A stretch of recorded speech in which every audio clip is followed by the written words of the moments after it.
Hello students, today I shall teach you the use of relative pronouns, and the pronouns which I have taken to be explained are who, which and what.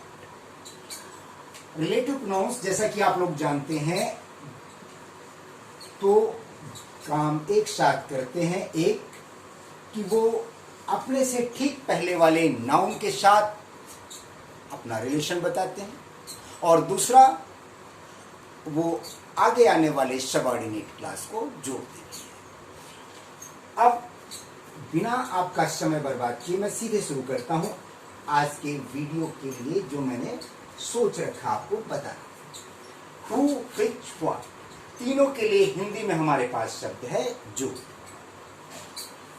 तो who कब लगाते हैं, which कब लगाते हैं और what कब लगाते हैं। हु का इस्तेमाल हम करते हैं ह्यूमन बीइंग्स के लिए,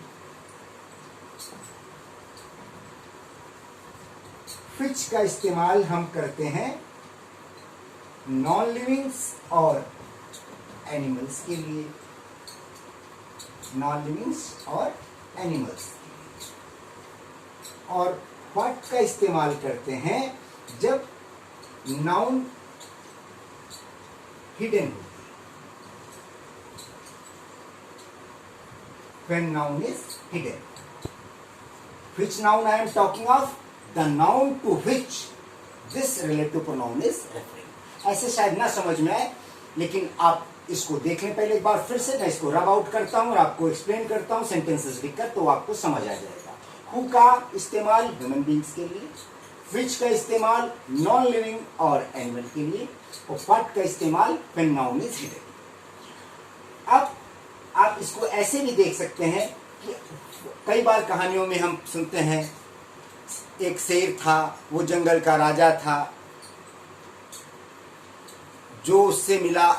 तो जब हम एनिमल्स को भी ह्यूमन बीइंग्स की तरह ट्रीट कर रहे होते हैं, in such cases also we can use who. Otherwise for animals we use which. और व्हाट अभी मैं बताता हूं, आपको बिल्कुल समझ आ जाएगा, कोई मुश्किल नहीं होगी। आपको मेरी बात ध्यान से सुननी है। ठीक, मैंने लिखा he is my friend who lives in your colony. See what did I write? मैंने लिखा ही इज माई फ्रेंड, वह मेरा दोस्त है, who lives in your colony, जो तुम्हारी कॉलोनी में रहता है। अब आप देखिए ये जो हु, बहुत ध्यान से देखिए, ये हु किसको रेफर कर रहा है? फ्रेंड, मेरे फ्रेंड को, ठीक है, लेकिन फिर इसके लिए नाउन क्या है? हु, जिसको ये नाउन है फ्रेंड, जिसको ये हु रेफर कर रहा है। अब अगर इसकी जगह मैं ऐसे कहूं this is the book, this is the book which I use। अब आप देखिए ये which किसके लिए है? अपने से ठीक पहले वाली नाउन बुक। और इसका एक दूसरा काम इन दोनों का आप देखिए कि आगे आने वाले सबऑर्डिनेट क्लास को ये ज्वाइन भी कर रहे हैं। और तीसरा मैंने बोला था आपसे व्हाट। अब देखिए व्हाट को, व्हाट तब इस्तेमाल करते हैं जब यहां पर नाउन नहीं होगा। कैसे? Listen to What I say। आप देखें इस what का मतलब, सुनो जो मैं कहता हूं। अब इन वह मेरा दोस्त है जो रहता है, हु का मतलब जो। यह किताब है जो मैं इस्तेमाल करता हूं, which का मतलब भी जो।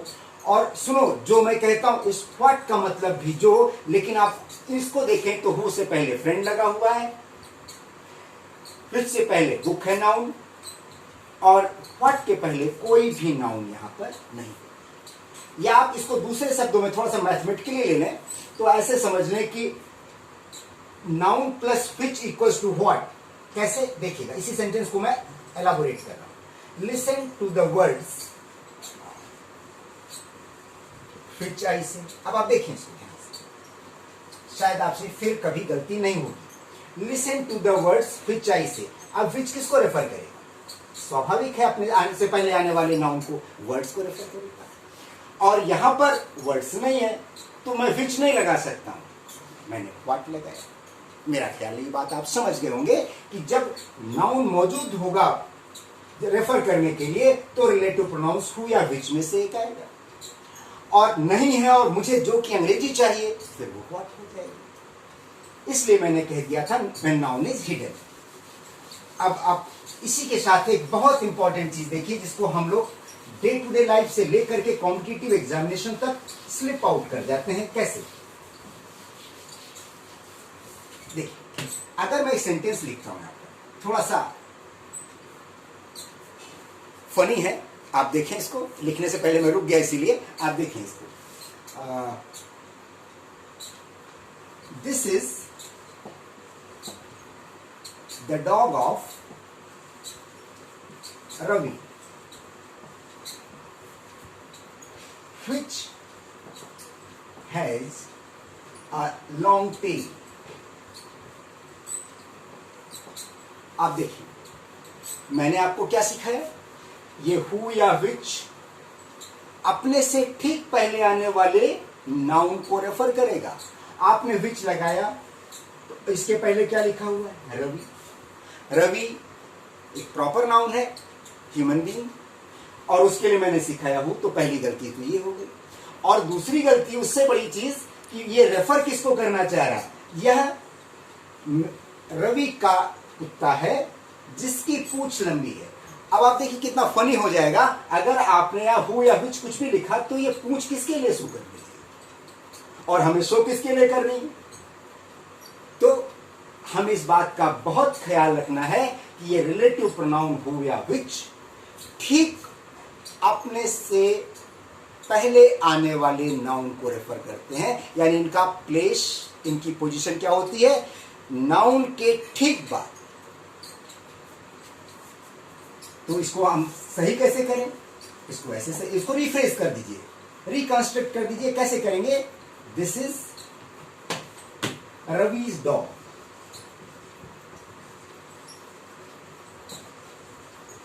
which has a long tail।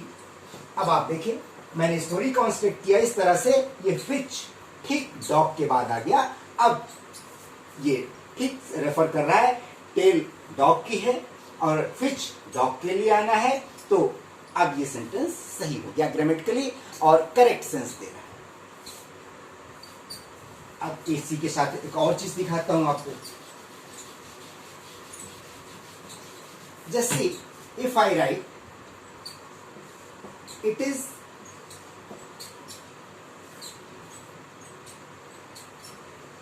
I who is your friend. I have written here a sentence, it is I who is your friend. Majority of the audience will say, sir, it's incorrect, it should be it's me. In my previous video, in which I was explaining the uses of it, I told, in the case when we are using it as an introductory pronoun, we have to use the subject form of the pronoun. We can't use object form. It cannot be it is me.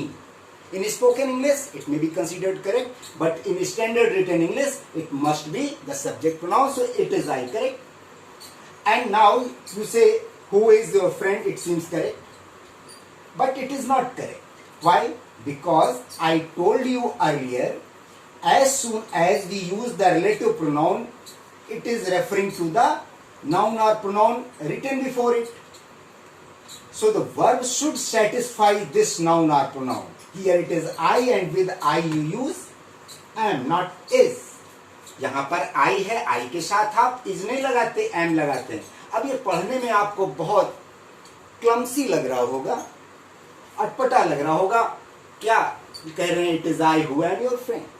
चलिए मैं आपका ये doubt भी दूर कर देता हूं। मैं एक दूसरा सेंटेंस लिखता हूं। दीज आर द बॉयज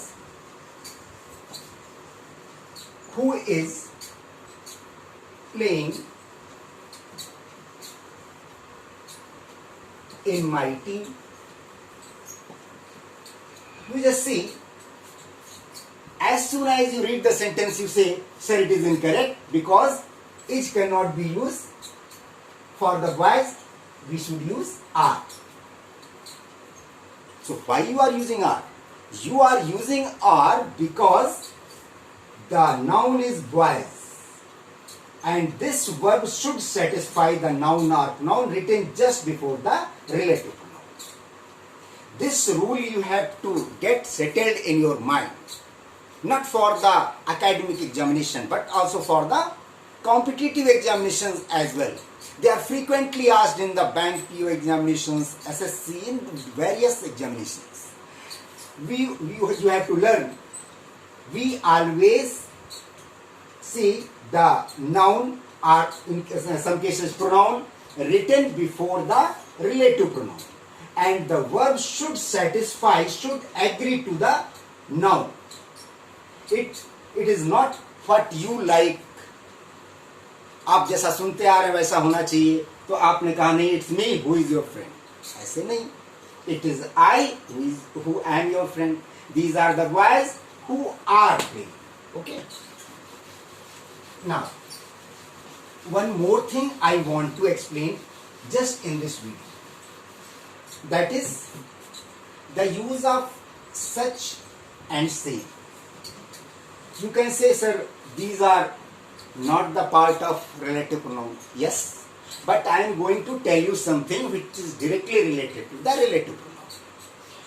देखिए, सच और सेम अगर इस्तेमाल हुआ है तो उसके बाद आने वाला रिलेटिव प्रोनाउन या तो दैट होगा, प्रेफरेबली एज होना चाहिए. पर मॉडर्न इंग्लिश में हम दैट कह लेते हैं.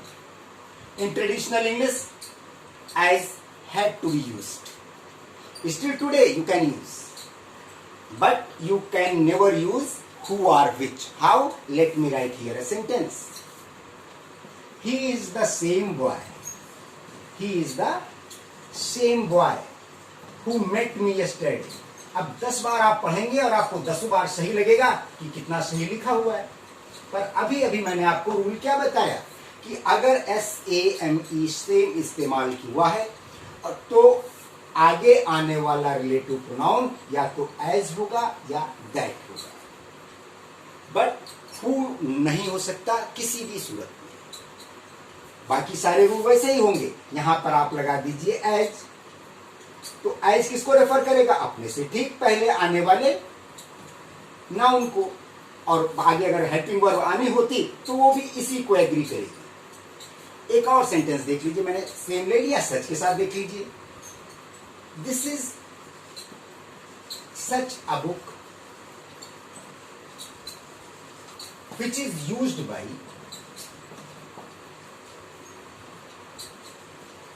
many teachers. Now again the sentence seems 100% accurate, correct. एकदम सही लग रहा. कहाँ गलत है? कुछ गलत नहीं. लेकिन बहुत बड़ी गलती है. अभी अभी मैंने क्या बताया? सच और सेम के साथ दैट या एज का यूज होना है. This is such a book as is.